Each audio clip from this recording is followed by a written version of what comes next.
Hello and welcome to EWTN Pro-Life Weekly. I'm Catherine Szeltner in our Washington, D.C. studio. It is truly good to have you here with us. President Donald Trump declares he is going to let Obamacare fail after Republican efforts to repeal and replace the healthcare overhaul implode in Congress.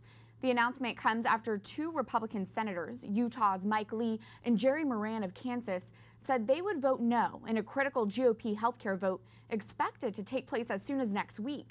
Senate Majority Leader Mitch McConnell proposed a vote on a backup plan to simply repeal the statute, but Republicans are backing out of that option too.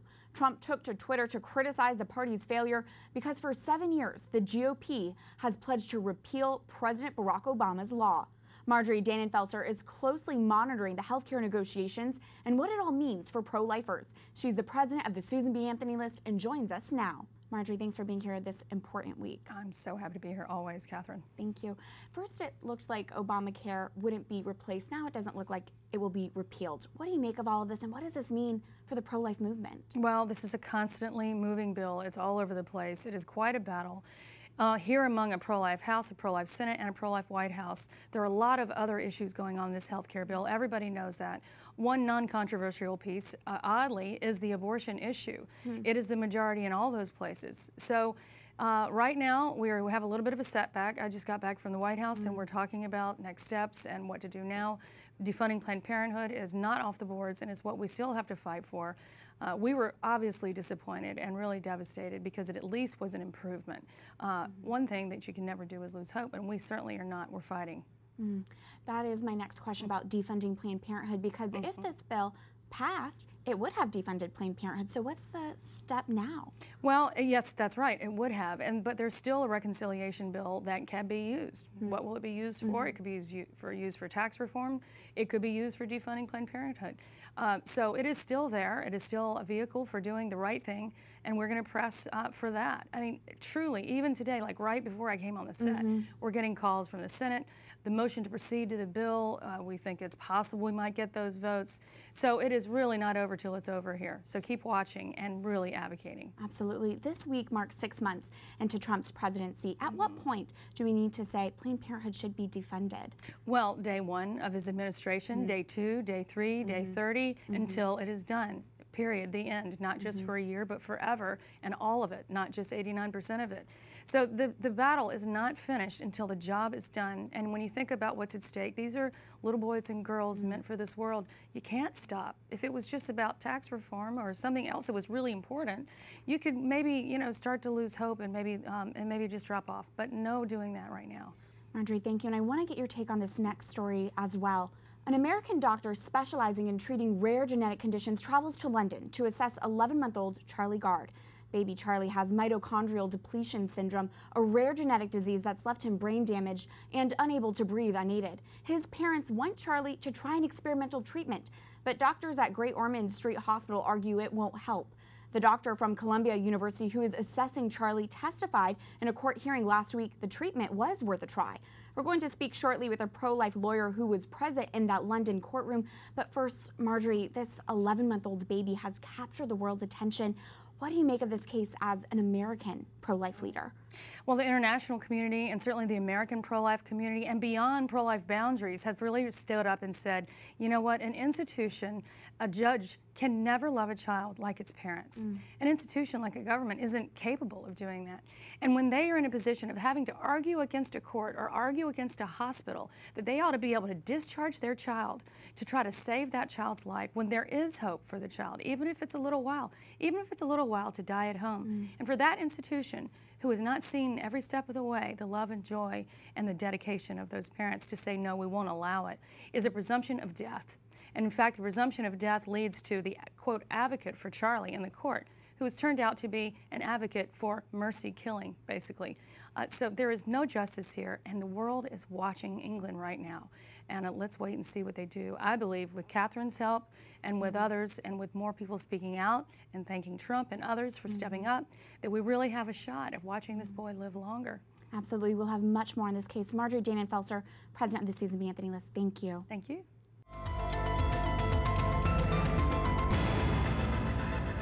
On EWTN Pro-Life Weekly, we speak out against attacks on life, and we highlight actions that support life.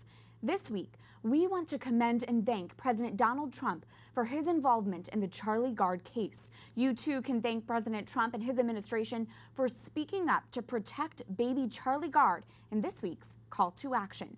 Go to prolifeweekly.com to tell President Trump thank you for speaking up for Charlie. Simply type in your name and your email address and click Add My Name. President Trump has publicly voiced his support for Charlie Gard, tweeting out, "If we can help little Charlie Gard, as per our friends in the UK and the Pope, we would be delighted to do so."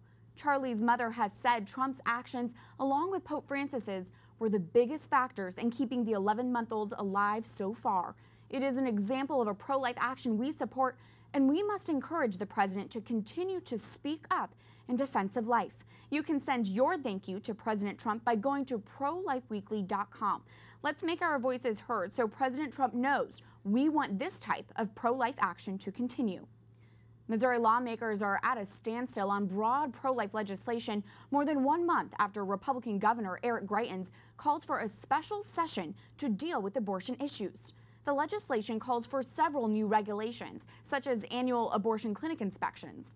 But one provision is causing confusion. One ordinance would prevent local laws from harming pregnancy care centers. But several media outlets claim it would discriminate against women who have had abortions or who use birth control.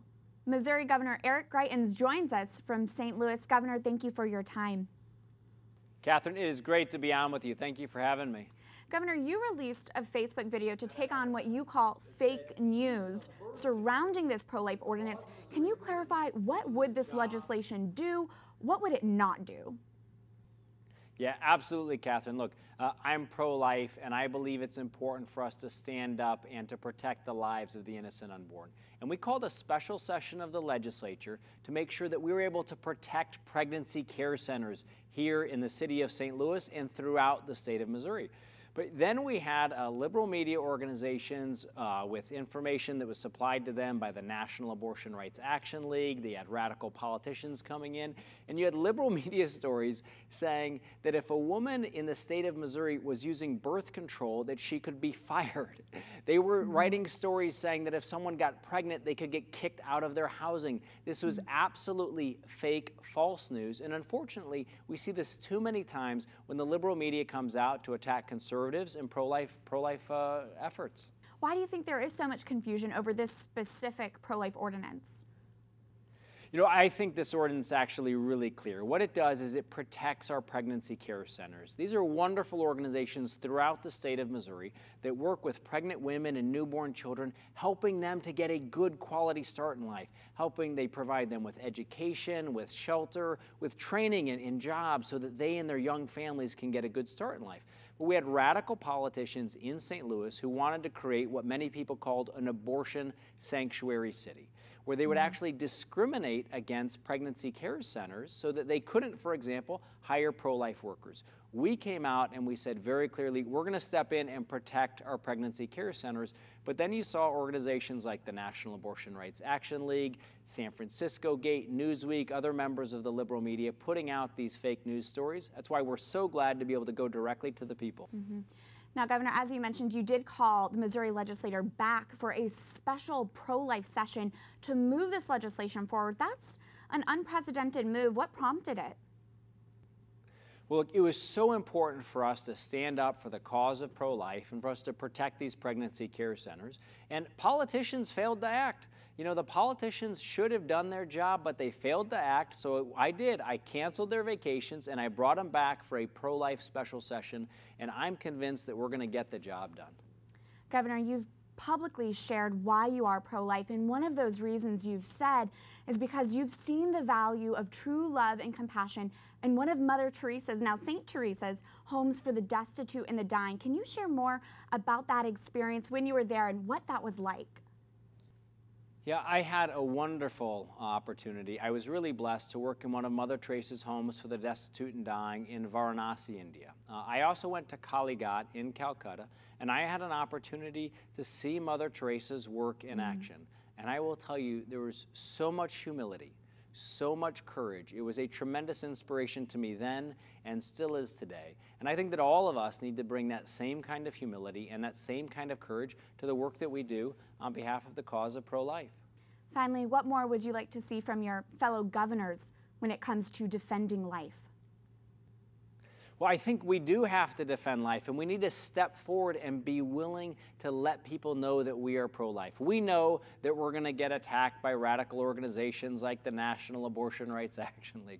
We know that radical politicians are going to come after us. We've seen what the liberal media will do, but I'm convinced that when we stand up on behalf of the cause of pro-life, that people, not just throughout Missouri, but throughout the country, will stand up and join us, and I'm proud to stand up on behalf of the cause of life.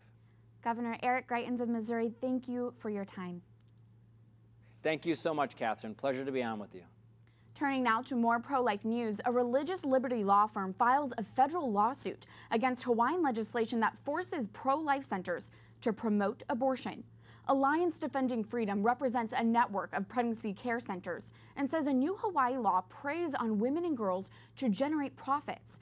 It requires pro-life pregnancy care centers to post large signs or provide flyers advertising the state of Hawaii provides free or low-cost access to comprehensive planning services, including abortion.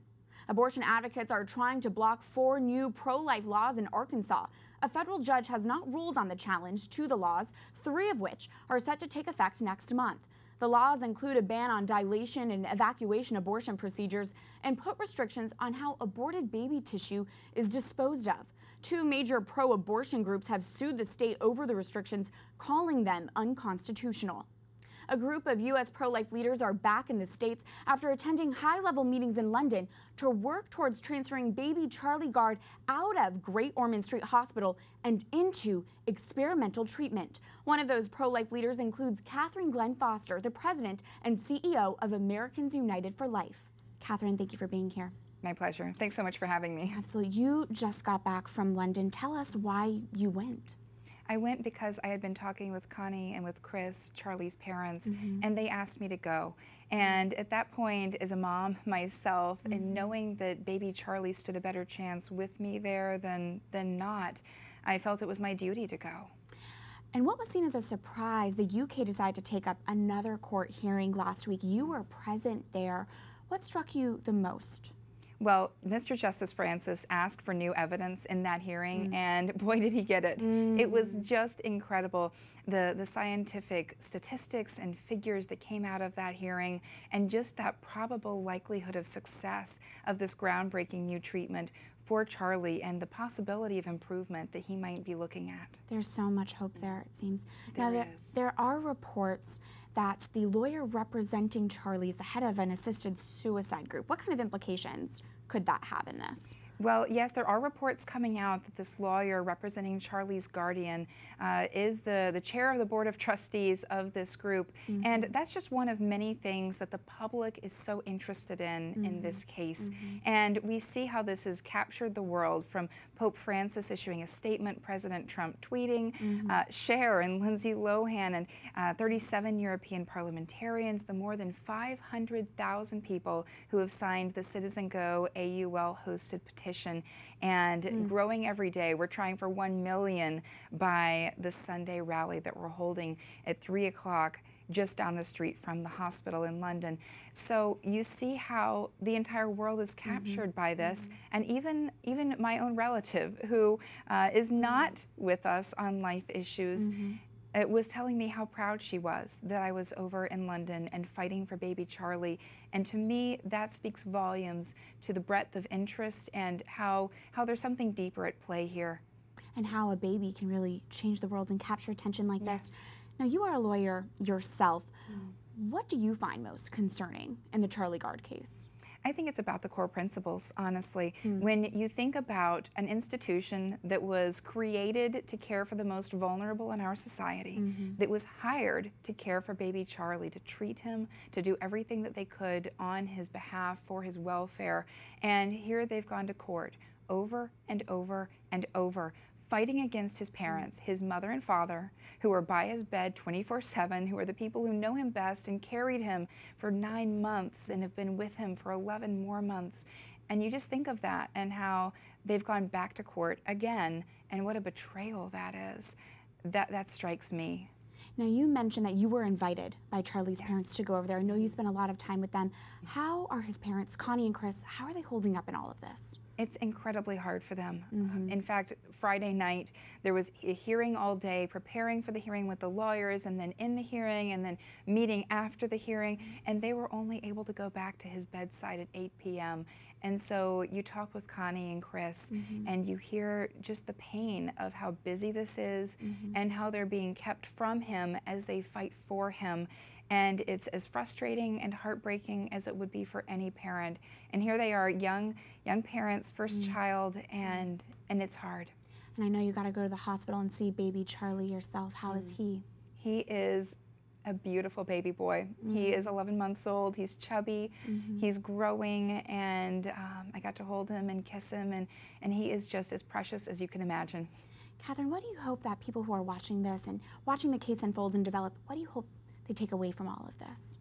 First of all, take away the love of parents for children. These parents love baby Charlie. Connie and Chris just adore him and would do anything for him.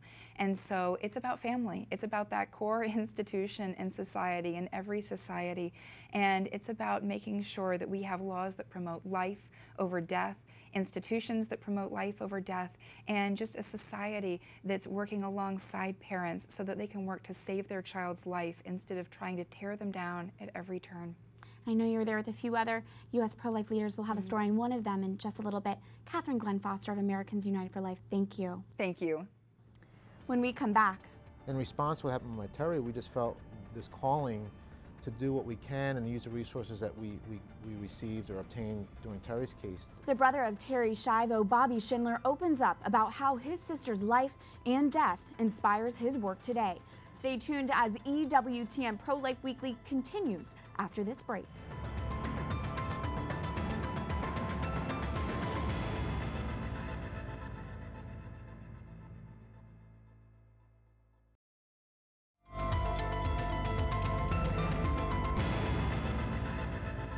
Welcome back to EWTN Pro-Life Weekly. I'm Catherine Szeltner. This week we are speaking out against naive, uninformed, and dangerous speculation surrounding the church's teaching on contraception. Melinda Gates, in an interview with BBC, said she is optimistic the Catholic Church will change its teaching on contraception to help women in developing countries. Melinda Gates is the wife of billionaire Bill Gates. The two of them run the Bill and Melinda Gates Foundation. Melinda Gates, in her interview, said, "I think what this Pope sees is that if you're going to lift people out of poverty, you have to do the right thing for women." The church will never change its teaching on contraception, a teaching it has held from the beginning, because the marital act has inseparable unitive and procreative meaning.